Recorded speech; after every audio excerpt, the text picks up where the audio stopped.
Bonjour à tous et toutes et ravi de vous retrouver pour ce webinaire économie où on essaye sur la chaîne Andlil de prendre un sujet d'actualité ou un sujet qui peut être polémique en économie et d'essayer d'avoir le recul de l'historien et économiste, ce qui est mon grade, euh, afin d'avoir une vision la plus honnête possible et non idéologique. Donc si vous cherchez des polémistes, allez ailleurs. Si vous recherchez à être conforté par votre opinion d'ultra-gauche ou d'ultra-droite, allez voir ailleurs. Ici, mon objectif, c'est de me faire détester par les gens de gauche et par les gens de droite, tout simplement parce que ce que je vais dire va choquer à la fois les gens de gauche et à la fois les gens de droite, mais c'est ce que j'estime, en tout cas pour moi, l'analyse la plus honnête possible d'une situation, avoir un regard neutre et faire fi de ces considérations politiques. Et ça tombe bien, je suis ni de gauche, ni du centre, ni de droite. Voilà, donc ça me convient très bien cela. Évidemment, la chaîne YouTube n'explosera pas, puisque pour la faire exploser, il faut être dans un camp et insulter le camp des autres. Ce sera jamais le cas ici. J'aimerais donc cette semaine voir la redistribution en France, qui est une chose qui est repris par tous les politiques, et ils disent tous, quel que soit leur camp d'ailleurs, beaucoup de bêtises. Et donc j'ai passé quelques heures à travailler le sujet et j'ai moi-même été surpris parce que j'avais quelques a priori qui ont été balayés. Donc voilà, c'est le moment de se réinitialiser, de remettre tout à zéro et d'essayer de voir si on a une politique de répartition efficace en France, une politique de redistribution efficace en France. Alors, première chose que j'aimerais vous évoquer, c'est que c'est pas évident, c'est pas naturel de penser que on va prendre aux gens les plus aisés pour donner à ceux qui ont moins. C'est tout à l'honneur de la France, qui est le pays qui redistribue le plus, qui réduit le plus les inégalités. Alors attention, quand on parle d'inégalité, là on va parler d'inégalité, c'est ce que tous les gens pensent et c'est ce que nous donnent les statistiques, ce sont les inégalités de revenus, l'inégalité de pouvoir d'achat, etc. Il y a bien d'autres inégalités. En faire la liste serait bien longue, mais là au moins c'est ce que j'appelle du concret. On peut avoir des chiffres, des données précises, absolument incontestables. C'est pas la peine de gueuler, c'est incontestable. Et on va aller beaucoup plus loin que ce que nous présentent les médias de manière classique, parce qu'ils n'ont pas le temps. Et puis s'ils présentent, si j'ai dire une vision honnête, ça fait pas d'audience. Parce que justement, ça excite pas les gens, ça les ennuie et ils zappent. Donc, je voulais vraiment vous remercier de soutenir cette chaîne, parce que prendre 45 minutes, un week-end, 1 heure de sa vie pour essayer de réfléchir sur un sujet économique compliqué, voilà, on voit pas ça souvent. Donc voilà, c'est à moi de vous adresser des petits pouces. Et je suis vraiment ravi que vous soyez aussi nombreux. Mais n'hésitez pas à vous abonner, à parler de cette chaîne. Et donc, on attaque les inégalités. Alors, je vais m'appuyer sur ce que j'appelle la chose la plus honnête, la plus juste et tout.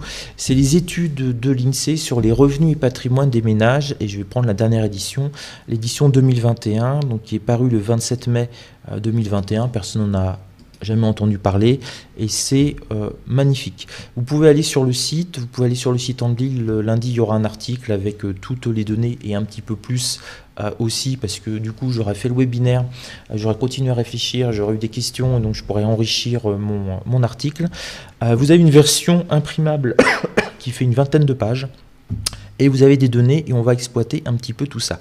Ce qui est très intéressant, pourquoi je fais ça, c'est qu'on a toujours tendance à prendre les réductions des inégalités simplement par rapport au salaire. Et on ne prend pas en compte la globalité. Donc, Quand on parle de réduction des inégalités, les gens de gauche vont dire oui, mais on ne prend pas en compte le fait que les pauvres payent aussi la TVA et que les riches ont la même TVA.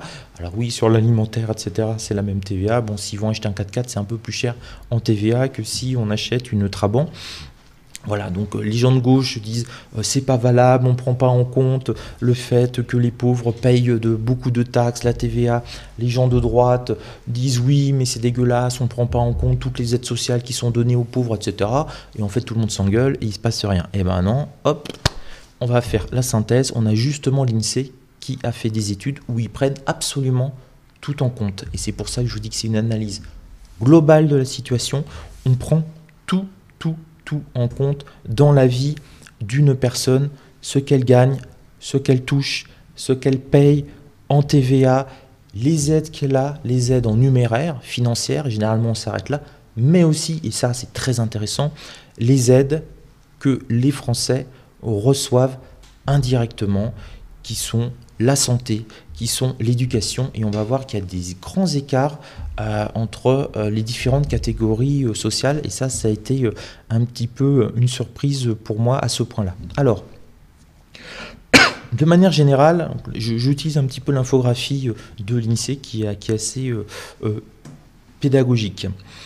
La redistribution usuelle, c'est-à-dire le truc que l'on fait classiquement, on s'intéresse uniquement à combien gagnent les gens et à combien ils peuvent récupérer d'argent, par exemple la prime d'activité et tout. Donc ça, c'est le graphique typique que l'on peut avoir, où on voit que les gens, les 10%, alors ce sont des déciles, je vais déjà vous expliquer ce que c'est qu'un décile. On prend la population et on la divise en 10. Le premier décile, c'est les 10% des Français les plus pauvres. Le deuxième décile, c'est entre 10 et 20% des Français les plus pauvres, et ainsi de suite. Le dernier décile, c'est les 10% des Français les plus riches. Ce que l'on voit, c'est que, grosso modo, dans la redistribution globale, ce que l'on fait classiquement au niveau numéraire, les 30% des Français les plus pauvres reçoivent plus d'argent qu'ils n'en payent à l'État. Et ensuite, on a une accélération. Plus on s'approche de la classe moyenne, et plus on se met à payer des impôts. Ça, c'est l'image que l'on a, parce que c'est l'image que l'on ressent. Et c'est ce qu'utilisent les médias, parce que ça crée vraiment des chocs.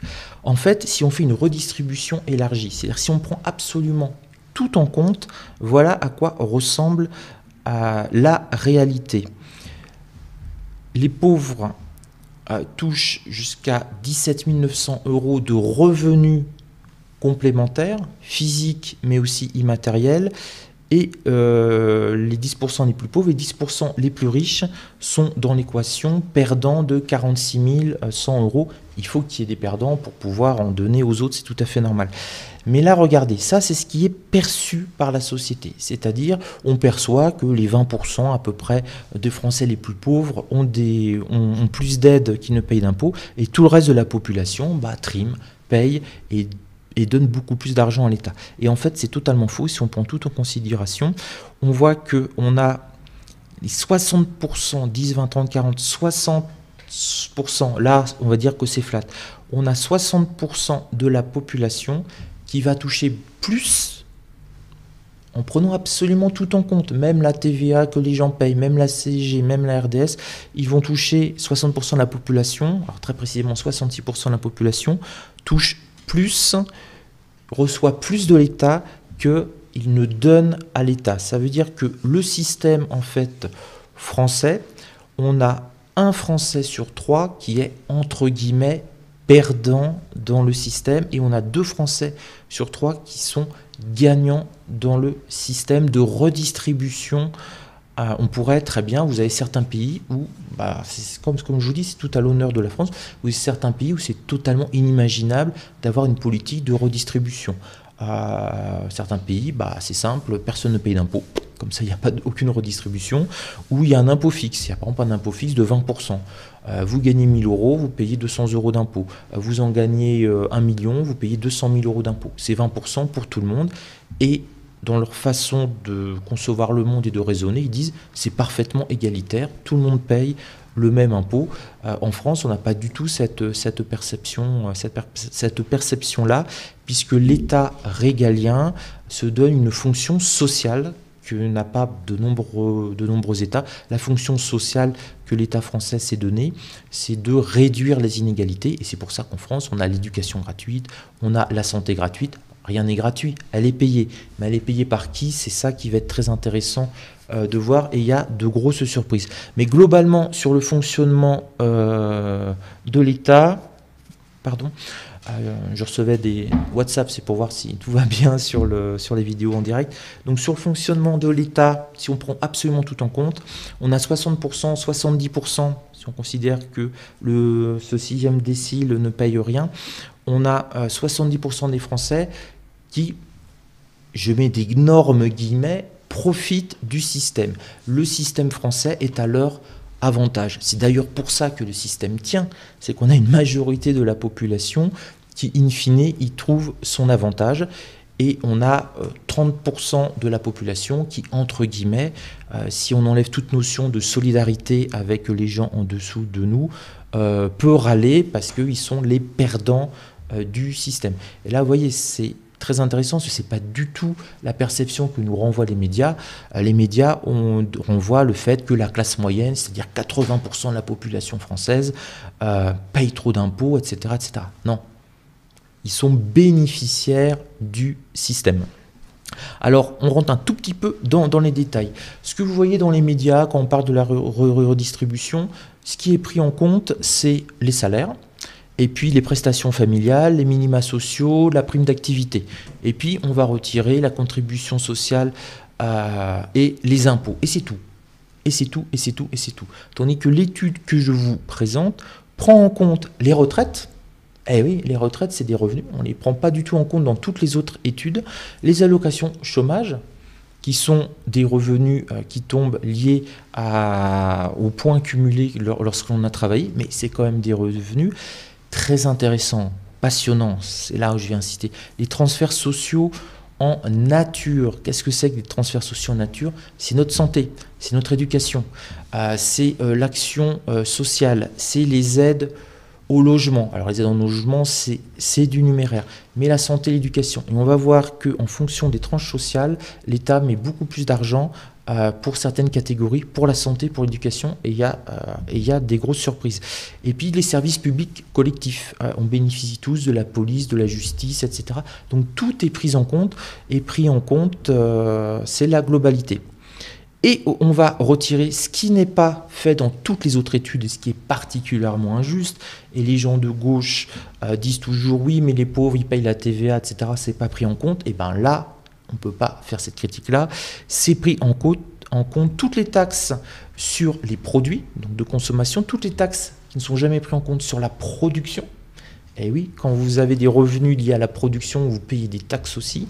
Et les cotisations sociales. Donc c'est ce qu'on appelle la redistribution élargie. Enfin, une étude intelligente qui prend absolument tout en compte. Et donc, mais je vais vraiment rentrer dans les détails. Ce que l'on voit, c'est que le niveau de vie, selon la méthode, je vais dire entre guillemets classique, qui ne prend pas tout en compte, la TVA, les prestations, etc., la santé et tout, entre les 10% des Français les plus pauvres et les 10% des Français les plus élevés, l'écart est de 1 à 7. Donc, un riche en France est 7 fois plus riche qu'un pauvre. Ça, c'est après paiement des impôts. Quand on prend tout en compte, toutes les aides, tout ce que l'on paye, toute la TVA, toute la CSG, toute la RDS et tout, cet écart est de 3.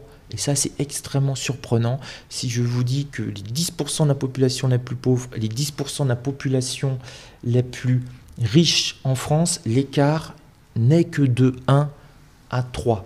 Dans tous les autres pays, l'écart est entre 1 à 10, voire de 1 à 50. Ça vous donne vraiment l'écart.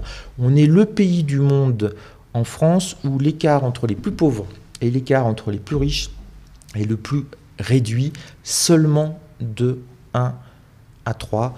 Et on prend des déciles, donc c'est parfaitement honnête, c'est 10% de la population, la plus pauvre, 10% de la population la plus riche, et l'écart n'est que de 1 à 3. On va voir un petit peu plus de choses en détail, et pour ça, je vais rentrer un tout petit peu plus dans les détails. On va télécharger les données de l'INSEE.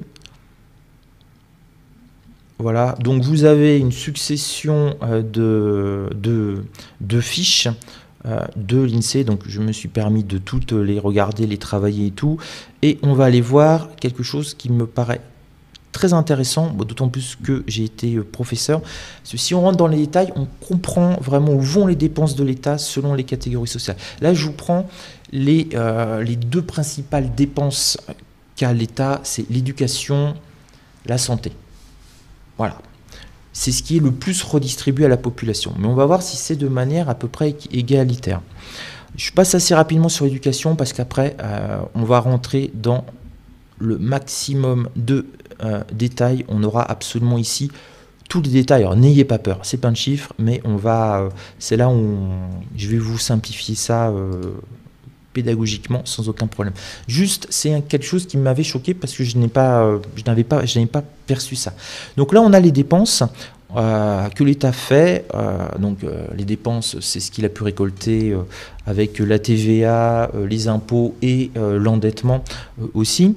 Donc primaire, secondaire, l'État dépense à peu près 80 milliards et il dépense 4 fois moins pour tout ce qui est université,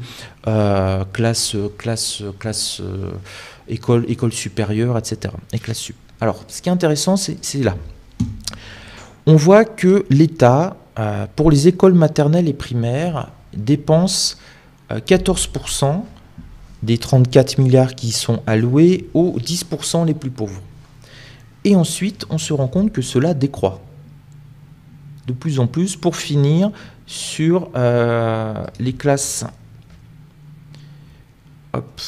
Voilà, je vais plutôt le mettre comme ça, on verra tout. Attendez, c'est pas génial en fait. Voilà, on voit tout. Pour voir que finalement, pour les écoles maternelles et primaires, l'État dépense, ça baisse de plus en plus. Alors, pourquoi l'État, grosso modo, dépense 2 fois plus pour les écoles maternelles et élémentaires, pour les gens les plus pauvres de ses citoyens, par rapport à la classe moyenne? Il y a une seule... alors, vous avez des zones qui sont légèrement prioritaires. Les zones qui sont légèrement prioritaires, ce sont les zones les plus défavorisées. C'est là où il y a plus de violence, plus de chômage, c'est là où les gens sont moins riches. Donc l'État met un petit peu plus d'argent dessus. C'est pas ça qui fait la différence. Ce qui fait la différence, c'est la démographie. C'est que, et là on en a la preuve sous les yeux, les 10% des Français les plus pauvres ont en moyenne plus d'enfants que les populations supérieures. Pourquoi ? Pourquoi, entre guillemets, on va caricaturer, et là on est sur une caricature de droite, pourquoi les pauvres ils font plein de gamins, hein, alors qu'ils n'ont pas d'argent? Bon, ça s'explique de manière extrêmement simple. C'est que la différence entre 10% des plus riches et 10% des plus pauvres, il y a déjà l'éducation. Et ça, c'est aussi une chose où on dit en France, on entend un discours, parce que ça flatte les gens, ça flatte, les diplômes ne servent à rien, c'est totalement faux. Mais absolument totalement faux. Si vous voulez avoir du boulot de manière durable et bien payé, vous avez intérêt d'avoir un diplôme. Dans le temps. Je dis bien dans le temps. Alors vous pouvez avoir un cas exceptionnel d'un électricien qui va gagner plus qu'un ingénieur, mais ça ne va pas durer dans le temps. Et les périodes de chômage de l'électricien vont être infiniment plus importantes. Les augmentations de salaire ne vont quasiment pas exister, tandis que l'ingénieur qui peut commencer peut-être parfois au même niveau qu'un électricien finira par gagner 3 fois, 4 fois le salaire, partira à la retraite avant, sera en meilleure santé, vivra plus longtemps. Donc le diplôme, c'est ce qui protège le plus du chômage. Mais aussi, plus vous avez de diplômes, moins vous avez d'enfants. Pourquoi ? Tout simplement, on constate que les familles les plus pauvres sont les familles les moins diplômées. Les familles les plus riches sont les familles les plus diplômées. Donc déjà, si vous pouvez choisir votre camp, hein, si vous le souhaitez. Mais pourquoi ? Parce que on a l'âge du premier enfant chez les familles les plus modestes peut venir extrêmement rapidement. Parfois 16 ans, mais on est sur du 18-20 ans, le premier enfant apparaît. Tandis que quand vous faites des études, si vous allez, je ne sais pas, jusqu'à la thèse, de 18 à 25 ans, vous n'allez pas avoir d'enfant, vous n'allez pas pouvoir manier les deux, vous allez reporter votre désir d'enfant. Après, il y a l'entrée dans la vie active. Si c'est des postes assez importants, il ne va pas falloir les premières années prendre un congé, un arrêt maladie d'1 an, ce ne sera pas bien vu dans l'entreprise. Et donc, on a l'arrivée du premier enfant dans les catégories supérieures avec un décalage de plusieurs années par rapport aux catégories inférieures. La biologie étant ce qu'est la biologie, si vous avez votre premier enfant 5, 6, 7 ans, voire 8 ans plus tard que votre copine a des chances d'avoir un enfant en plus que vous-même. Donc voilà, c'est pour ça c'est lié avant tout à l'éducation, autant qu'on passe devant à l'école, à se former, moins on passe de temps à se former à l'école et plus les femmes vont avoir un enfant rapidement, ce qui explique que la population entre guillemets la plus pauvre a aussi le plus d'enfants, et c'est pour ça que l'État, puisque pour un couple, pour une unité, alors ils appellent ça une UC, mais bon, on va dire pour simplifier, pour un couple, ils vont avoir un peu plus d'enfants que les plus hauts patrimoines qui ont fait les meilleures études. Ça a aussi des conséquences sur plusieurs générations. C'est pour ça que quand on est dans une famille pauvre, c'est difficile de sortir de la pauvreté. Quand on est dans une famille riche, c'est facile de rester riche. Pourquoi? C'est lié aussi au système de l'héritage. Si vous êtes une famille pauvre, que vous avez 3-4 enfants, vous n'avez pas grand-chose à transmettre à votre mort, et ce pas grand-chose va être divisé en 4. Si vous êtes dans une famille riche, alors c'est divisé en 4 sur la première génération, mais on va compter 4 générations. Et imaginons que sur cette famille pauvre, on va dire un peu typique, la première génération, il y a 100 ans, avec 4 enfants, puis après 3, puis après 3, puis après 2. On est sur du 4, 12, 36, 72. C'est-à-dire que l'héritage, entre guillemets, d'origine, a été, vraiment d'origine, sur 4 générations, a été divisé par 72. Donc il n'en reste strictement rien. Dans une famille riche, on est plutôt sur du 2, 4, 8, entre 8 et 10. Donc l'héritage d'origine de l'arrière-grand-père va être divisé à peu près, si on fait tout le descendant, va être divisé à peu près par 10, contre 70 pour une famille pauvre, entre guillemets, classique. Donc voilà, c'est pour ça que quand on est dans une famille pauvre, il ne faut pas compter sur l'héritage pour sortir de sa condition. Ça ne marchera pas parce qu'il y a trop d'enfants, il y a trop de frères et sœurs.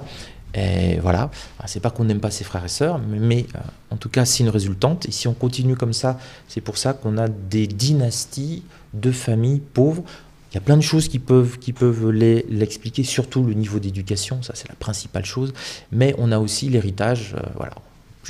On divise et finalement on ne transmet rien d'important à ses enfants, tandis que chez les familles riches, on transmet un gros patrimoine à chaque héritage parce qu'il y a peu d'enfants. Donc ça, c'était au niveau scolaire une chose qui est assez intéressante. Et on le voit, puisque grosso modo, tous les élèves vont à l'école maternelle et à l'école primaire. Donc il n'y a pas de raison que l'État dépense 2 fois plus d'argent, quasiment 1,8, 1,7 fois plus d'argent pour les familles les 10% les plus pauvres que pour les familles les plus riches. Et on voit que ça décroît de plus en plus. Pourquoi? Jusqu'à la décile 9 et pas à la décile 10. Alors là, ça nous montre qu'effectivement, plus on gagne d'argent, plus on a fait d'études, moins on a d'enfants en moyenne, sauf à la fin, où là c'est le seul endroit où on a une petite augmentation, un petit pic.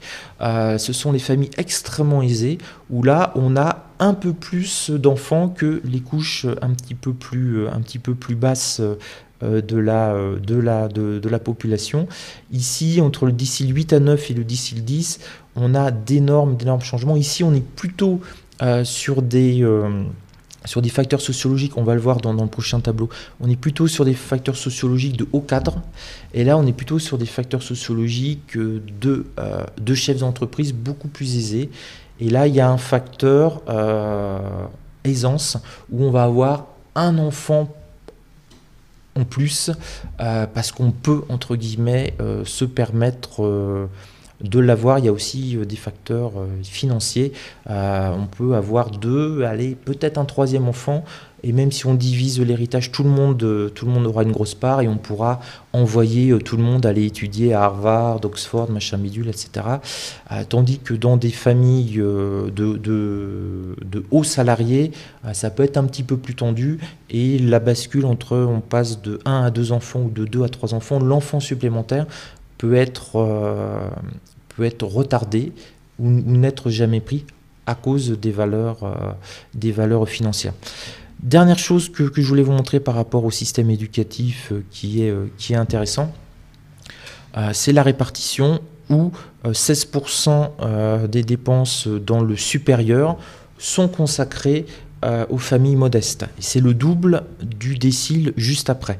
Pourquoi? Là, ce sont tout ce qui est aide et bourse, ce qui montre que le système français essaye de permettre à tout le monde de pouvoir aller à l'école, et c'est au niveau supérieur, et c'est à son grand honneur. On va regarder des choses un tout petit peu plus complexes, et là, ça nous fait absolument tout. Alors, je prends un tout petit peu de temps, mais voilà, c'est vraiment au cœur de cette analyse. Donc, les 10% des Français les plus pauvres, je vais légèrement réduire pour qu'on puisse voir les catégories supérieures aussi. Hop, voilà, on voit tout le monde. Donc, le revenu des 10% des plus pauvres en France, le revenu primaire, c'est grosso modo 11 000 euros. Le revenu des classes supérieures les plus importantes en France, les 10% les plus riches, c'est 133 000 euros. On a donc un écart de 1 à 13 avant que l'État n'intervienne. Là, c'est vraiment le revenu, ce qu'on appelle primaire, élargi. Et quand on dit élargi, on prend absolument tout en compte. Et c'est l'énorme intérêt de cette simulation, de cette étude de l'INSEE. On reprend les revenus des salaires, on reprend ce que les gens payent, on reprend la TVA, taxe sur la consommation, c'est la TVA. On voit par exemple que les Français les plus pauvres payent en moyenne 3 000 euros de TVA par an contre 7 900 euros pour les gens les plus riches. Et là, c'est une inégalité, puisqu'ils gagnent 13 fois plus, mais ils vont payer 2,5 fois de plus de TVA par rapport aux autres. Et là, je me fais des copains chez les gens de gauche. Ah, Benoît, il est bien, il voit bien que les riches ne payent pas assez de TVA, il faut faire payer les riches plus de TVA. Maintenant, je vais me faire des copains à droite, et vous allez voir que tout est une notion, en fait, d'équilibre. La CSG... donc, quand on est dans les 10% les plus pauvres, on va payer 70 euros de CSG en moyenne, d'impôt sur les sociétés 50 euros. Chez les plus riches, on va payer 10 000 euros d'impôt sur le revenu en moyenne et 11 000 euros d'impôt sur les sociétés. Et c'est là, on a quelque chose qui est fondamental dans ce tableau. Regardez, c'est ici. Quelle est la différence entre les 10% des Français les plus riches et les 10% des Français les plus pauvres? Eh bien, c'est que les 10% des Français les plus riches ont des revenus liés à des impôts sur les sociétés. Ça veut dire qu'ils sont chefs d'entreprise. Et c'est là toute la différence. Regardez, on a une logique. On a finalement, quand on regarde cette courbe sur l'impôt sur les sociétés, sur les revenus, on a 90% de la société qui est globalement fonctionnaire, salarié. Là, les petits impôts sur les sociétés, ça monte un tout petit peu sur les tranches de D7 à D9, donc sur les 20 à 30% de Français qui gagnent le plus d'argent. Ça, c'est souvent lié à des salariés qui créent, qui sont dynamiques, une micro-entreprise en plus. Et ça peut faire des tout petits revenus supplémentaires, mais vraiment tout petits. Et là, massivement, on voit que les catégories supérieures payent énormément d'impôts sur les sociétés. Donc là, on a aussi une clé qui explique comment on devient riche, entre guillemets, ou du moins ses descendants. On a moins d'enfants et on crée des sociétés. Le salariat n'enrichit pas. Le salariat n'enrichit pas. Le salariat est une prison dorée, très agréable. Moi, j'étais fonctionnaire, c'était très agréable d'avoir le salaire qui tombe à la fin du mois, quoi qu'il arrive. d'avoir beaucoup de vacances. J'étais professeur, c'était très agréable, mais c'est impossible de s'enrichir, de devenir riche en étant fonctionnaire ou salarié. La clé de la richesse, pour être dans les 10% des Français les plus riches, c'est bien de créer une société. Donc du coup, comme ils ont créé une société, ils vont payer énormément de cotisations sociales et retraites. Et là, on a une nouvelle inégalité. En moyenne, les familles pauvres vont payer 590 € par an pour leur retraite. Et elles vont toucher, ici ce sont les transferts monétaires, donc c'est ce qui rentre. Hein, là on avait un peu les dépenses et là on a ce qui rentre. Et elles vont toucher en payant 600 € de retraite, une retraite à peu près du double. Donc les familles les plus pauvres, les catégories sociales les plus pauvres sont avantagées par rapport aux retraites. À l'opposé, on a les catégories les plus riches qui vont payer en moyenne 13 000 € pour les cotisations retraite et elles vont toucher 12 600 € pour les cotisations pour leur retraite. Et là, c'est entre guillemets une surprise. C'est à peu près équilibré. Ils payent un tout petit peu plus que ce qu'ils vont retoucher. Mais une des grandes différences, bien entendu, c'est tout ce qui est famille et pauvreté. On a pour les familles les plus riches 180 €, ça correspond aux allocations familiales données aux enfants. Voilà, la question c'est est-ce que sur les familles les plus aisées, on avait parlé à un moment de retirer les allocations familiales et ça avait mis tout Neuilly dans la rue avec les poussettes et le gouvernement avait reculé. Et à l'opposé, pour tout ce qui est prestations familiales et pauvreté, les personnes logiquement les plus pauvres touchent largement plus. Les cotisations maladie, ça c'est intéressant, c'est très intéressant. Alors, hop, je descends un tout petit peu plus bas. Cotisation maladie, une personne très modeste va payer 260 € par an de cotisation maladie contre 8 000 € pour les tranches supérieures de la population. Voilà. Mais c'est bien, une fois qu'on a dit ça, on n'a rien dit. Ce qu'il faut voir, bon, j'ai fait une bêtise là, ce qu'il faut voir, ce sont les dépenses de santé. Et là, on constate une chose qui est extrêmement intéressante. Les dépenses de santé, donc pour les 10% les plus riches, pour les 10% les plus pauvres, est de 4 000 € en moyenne par an. Donc, ils payent, où est-ce que je lisais cotisation maladie, ils payent 260 € et ils touchent 4 000 € entre guillemets de prestations, ce qu'on appelle le transfert en nature. Ça a été extrêmement bien étudié et évolué. 4 000 €, ça paraît beaucoup, oui et non. Regardez ensuite, les autres tranches de la population touchent à peu près la même chose, voire un petit peu moins. Et puis on a un effondrement des tranches supérieures qui font beaucoup moins de dépenses de santé. Alors, qu'est-ce qui se passe ? On a des études. Sur les 20%, vous voyez, là c'est le deuxième style, c'est entre 10 et 20% des Français les plus pauvres. C'est eux qui dépensent le plus en frais de santé. Donc les études nous montrent que la population les plus précaires, les populations les plus touchées font plus de dépenses de santé. Pourquoi ? Parce que c'est là où on a, et ça paraît logique, beaucoup plus de dépression, beaucoup plus de prise en charge par les hôpitaux. Ensuite, ça décline. Mais alors vous allez me dire, mais pourquoi les riches, entre guillemets, coûtent aussi peu cher au système de santé? Là, on a un autre effet. Et regardez, on a ici on a en fait les cadres moyens. On a une accélération, on a plus de frais de santé sur les hauts cadres, les hauts salariés. Pourquoi ? Parce qu'ils ont un niveau d'éducation, entre guillemets, supérieur et ils sont beaucoup plus sensibles aux préventions.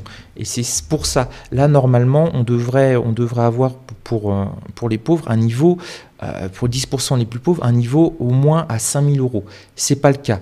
Pourquoi? Parce que les plus pauvres, il y a aussi, ça peut être lié aussi au niveau d'éducation et de sensibilisation. C'est très très très difficile de leur faire un suivi médical important de manière préventive, parce qu'il y a le côté c'est pas grave, j'ai mal, c'est que les gens faibles qui vont voir le médecin, etc. Bon, j'ai le cas de mon père, bonjour papa si tu me regardes, qui est ouvrier, et ça fait 3-4 mois qu'il souffre horriblement de ses jambes, et il refuse d'aller voir le médecin. Il ne coûte pas cher à la sécurité sociale, hein, mais il refuse d'aller voir le médecin pour des prétextes qu'il n'est pas capable non plus d'expliquer. Et on n'arrête pas de lui dire mais va voir le médecin, etc., etc. Il est totalement sous-médicalisé. Et vous avez une autre tranche de la population qui est sous-médicalisée, ce sont la tranche supérieure. Alors, pour quelle raison? C'est pas qu'ils tombent moins souvent malades que les autres, c'est qu'ils font beaucoup plus de prévention. Qu'est-ce que c'est beaucoup plus de prévention? Ils mangent mieux, ils ont une activité sportive, ils sont très au courant, très au fait des dernières découvertes en nutrition, etc. Et donc, ils vont in fine dépenser. Ça va coûter moins cher d'avoir un riche dans le système français, car il va tomber moins souvent malade, il va avoir moins besoin d'aller voir son médecin. Donc ça, c'est la première explication, c'est lié à l'éducation. Mais si vous regardez bien, elle ne tient pas par rapport à ce décile-là. Ou pourquoi les hauts cadres sont beaucoup plus, entre guillemets, vont beaucoup plus voir le médecin. Ce qui s'explique aussi pour la tranche, la dernière tranche, c'est leur activité. Quand vous êtes chef d'entreprise, là, donc on est vraiment sur la tranche majoritaire des chefs d'entreprise. Quand vous êtes chef d'entreprise, vous travaillez 70 heures, 80 heures par semaine, et vous n'avez pas le temps en fait de prendre soin de votre santé. Donc c'est pas forcément une meilleure alimentation, etc. C'est aussi que et là je me fais copain chez les gens de droite, c'est un drame qui est rappelé souvent par le MEDEF. On a une surmortalité des chefs d'entreprise liée au travail, liée à l'épuisement et liée aussi au diagnostic qui est par exemple d'un cancer, qui est on repousse, on a mal à tel endroit, oui mais on peut pas, on a tellement de choses à faire. Et on repousse ad vitam jusqu'au moment où on se découvre, on prend le cancer 6 mois plus tard au lieu de 6 mois avant, ce qui va coûter plus cher à la sécurité sociale et ce qui peut réduire aussi un peu notre niveau de vie. Donc si on prend absolument tout en considération, là je voulais faire un petit focus, je vous invite vraiment à télécharger ce fichier Excel, à prendre du temps pour le regarder, je peux vous en parler pendant 8 heures. Hein. Là vous avez tout le fonctionnement de la société sous les yeux, mais in fine, la conclusion, parce que là je ne veux pas vous saouler plus longtemps que ça, la conclusion. Si on prend absolument tout en compte, de ce que les gens gagnent, des allocations qu'ils touchent, des dépenses qu'ils font, la CSG, la TVA, etc., de ce que l'État leur donne, transfert, ce qu'on appelle en nature.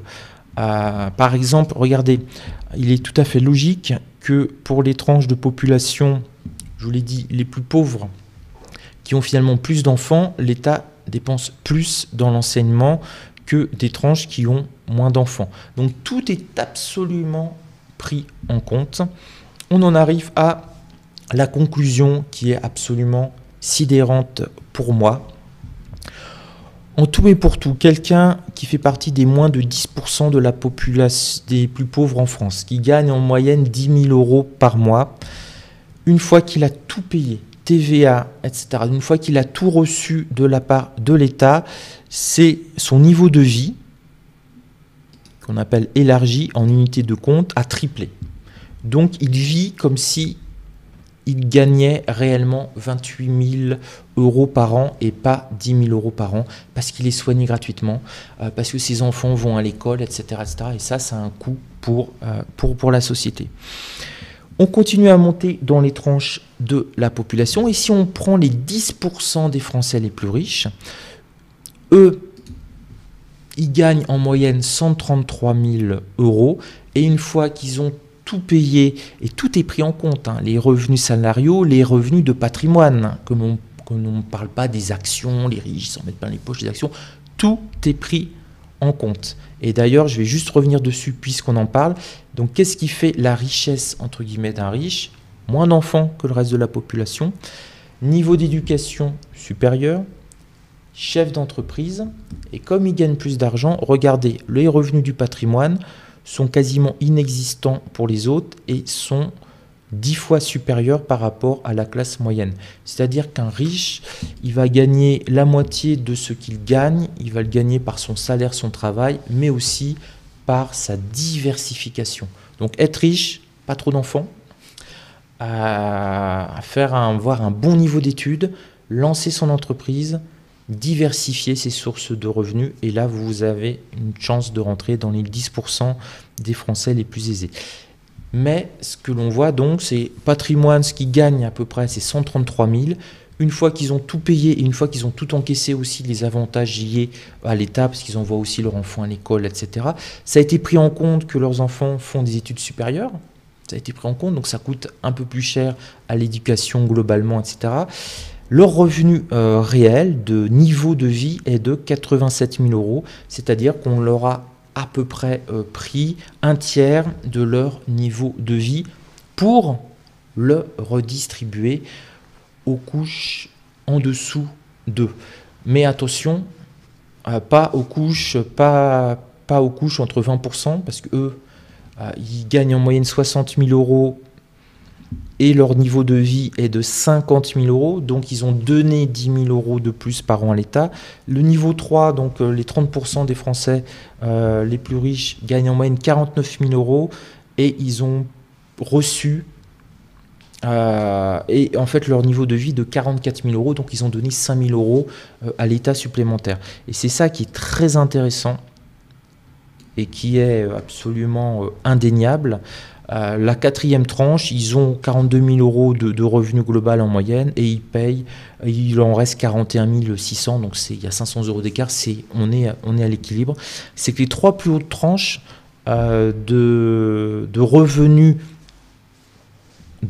en France, en prenant absolument tout, TVA, tout, donnent de l'argent pour aider 70% de la population française. Si vous êtes pile dans la moyenne française, vous gagnez 31 000 euros à peu près par mois et vous touchez globalement votre niveau de vie, si on prend tout en considération, est de 36 000 euros. Donc vous avez gagné entre guillemets 5 000 euros de plus.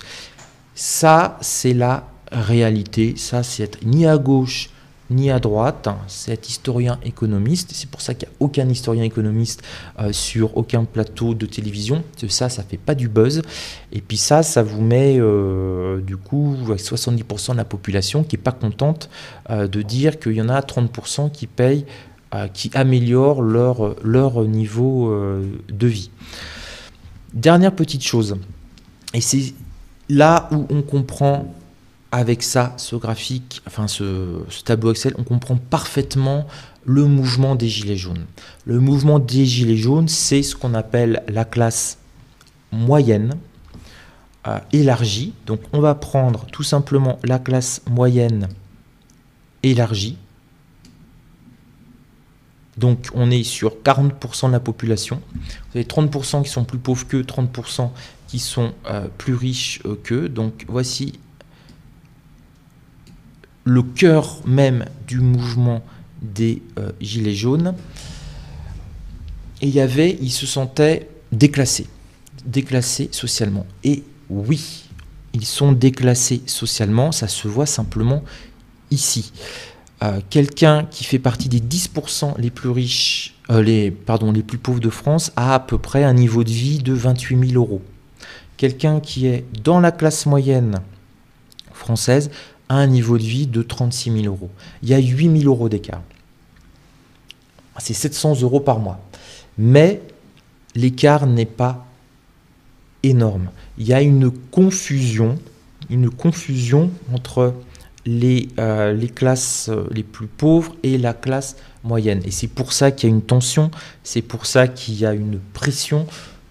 Tout le monde se sent, entre guillemets, sauf les 30%, on va dire, les plus aisés, se sent se rapprocher, décliner vers la population la plus pauvre.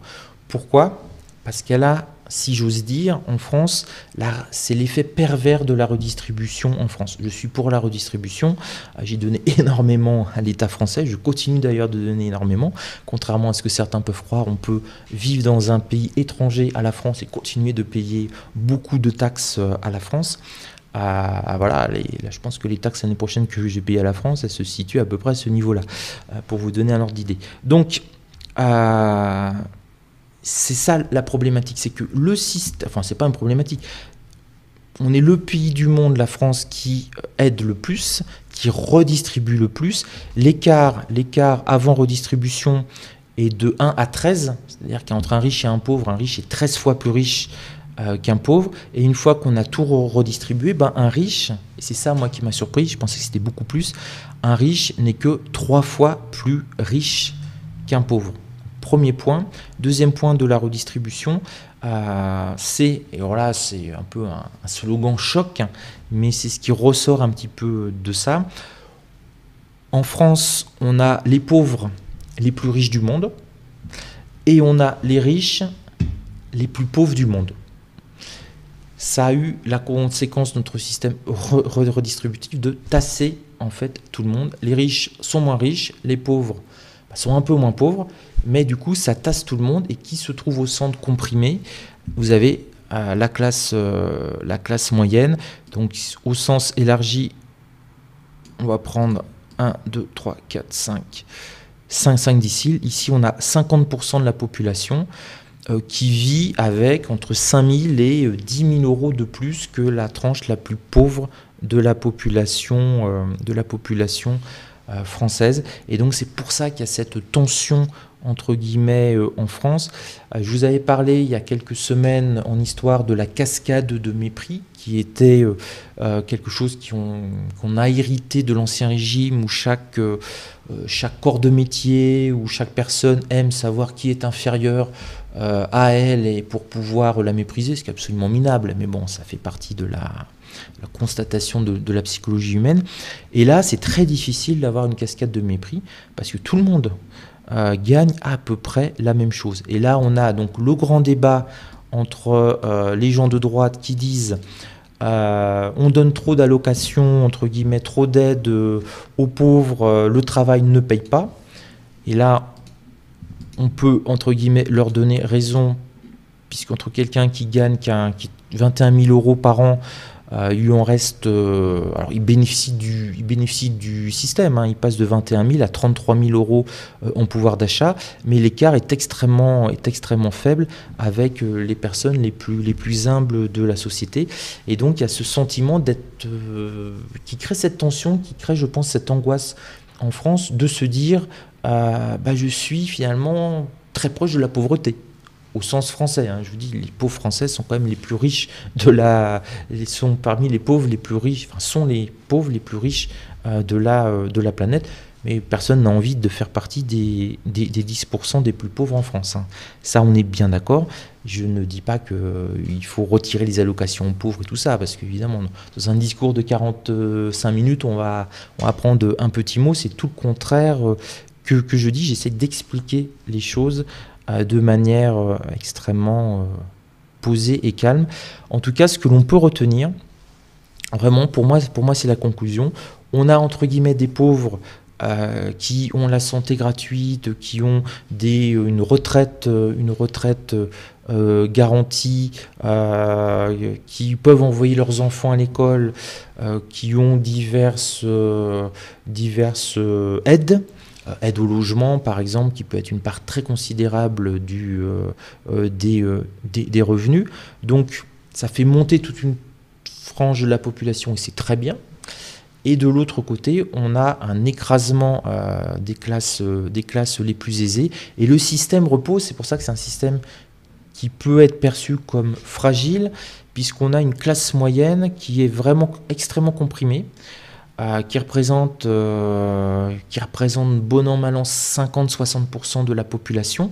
Ce ne sont pas des vaches à lait, ce ne sont pas des vaches à lait. Je vais le répéter une troisième fois, ce ne sont pas des vaches à lait. On le voit très bien. On le voit très bien. Au final, ils profitent un peu plus du système. Alors, ils payent des impôts, etc. Mais ils récupèrent largement dans d'autres aides, dans la santé, dans l'enseignement, dans des aides diverses au logement. Donc, ils sont, entre guillemets, gagnants du système. Et finalement, on n'a que 30%, un Français sur 3, qui est perdant dans ce système. Et ça explique aussi la pérennité du système, parce que si on avait, comme les médias veulent nous faire croire, 80% des Français qui sont perdants dans le système, ça ferait très longtemps qu'on aurait une seconde révolution française. Mais là, si on a une révolution française, on a 70% de perdants. Donc c'est ce qui explique aussi la très grande stabilité du système social français, l'attachement qu'ont les Français au système social, parce que in fine, même s'ils ne veulent pas le reconnaître ou s'ils ne veulent pas s'en rendre compte, ils en bénéficient. Ils en bénéficient pour 70%. Et en fait, on devrait avoir, entre guillemets, que 30% de Français qui râlent parce que c'est eux qui, effectivement, financent tout le régime. Voilà, donc je vais finir par cette phrase que j'ai trouvée vraiment assez intéressante. Nous avons la chance d'avoir les pauvres les plus riches des pays de l'OCDE, donc du monde, et nous avons la malchance d'avoir les riches parmi les plus pauvres de l'OCDE. Voilà, donc la France a trouvé cet équilibre qui est, à mon avis, là donc c'est le moment où je m'implique, qui est à mon avis à son honneur, mais qui peut être très très très compliqué à expliquer. Voilà. J'ai essayé de vous l'expliquer de manière pondérée, raisonnable.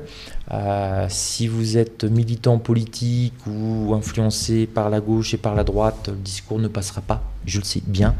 On ne peut pas lutter contre des années d'endoctrinement, autant à gauche qu'à droite. Mais voilà, vous avez peut-être vu, si vous avez vu la vidéo jusqu'au bout, la réalité. Voilà, c'est ce que j'appelle le principe de réalité. L'écart en termes de niveau de vie entre les 10% les plus modestes en France et les 10% les plus riches en France n'est que de 1 à 3. Pour vous donner un ordre d'idée, mais là je finis sur cette provocation, en URSS, l'écart entre les plus pauvres et les plus riches en URSS était à peu près le même, de 1 à 3. Alors, sauf qu'on n'est pas 10% qui étaient dans les plus élevés. En URSS, on avait 1% de la population, les apparatchiks. Donc la France est à un niveau de répartition, de correction des inégalités supérieur à l'URSS dans les chiffres, et surtout on est beaucoup plus riche que ce que pouvait avoir l'URSS. On a la liberté et on vit bien mieux qu'il ne pouvait vivre. À 15 ans, je suis passé en voyage, j'ai été en RDA et en Pologne, et à l'époque le mur de Berlin n'était pas tombé encore, il est tombé quelques mois après, il est tombé 3 mois après. C'était assez impressionnant, hein. Voilà, donc la France a accompli quelque chose d'incroyable, c'est le cocorico français. On a réussi à réduire considérablement les inégalités, on devrait en être fier. Et bon, bah, c'est pas le cas, parce qu'on est toujours en train de s'auto-dévaloriser en permanence, même sur les choses où on est les meilleurs du monde. C'est quand même une bonne nouvelle qu'on a fait quand même mieux pour la répartition des richesses et la correction des inégalités que l'Union des républiques soviétiques socialistes. Camarades, je vous souhaite un beau samedi, et on se retrouve, n'oubliez pas, dimanche pour un webinaire histoire. Alors là, hop, c'est reparti, webinaire histoire sur Charles de Gaulle et Philippe Pétain. On va voir leur réaction en 1940 face à l'écroulement de l'armée française. Et on va voir à 11h comment progresser en trading et dans sa vie avec l'approche Kaizen appliquée au trading. On va aller un petit peu au Japon, on va voyager. Sur ce, j'étais ravi de partager ce moment avec vous. N'hésitez pas à m'envoyer des menaces de mort, que vous soyez de gauche ou de droite, j'y suis absolument habitué. Ça me fait même plus rire maintenant, non, clic supprimer, corbeille. Et puis j'espère que ça a plu quand même à certaines personnes d'avoir un discours non polémiste, et j'espère le plus juste possible. Voilà, sur ce, portez-vous bien et n'hésitez pas à aller télécharger ces données. C'est vraiment passionnant, j'aurais pu vous en parler de beaucoup de choses, notamment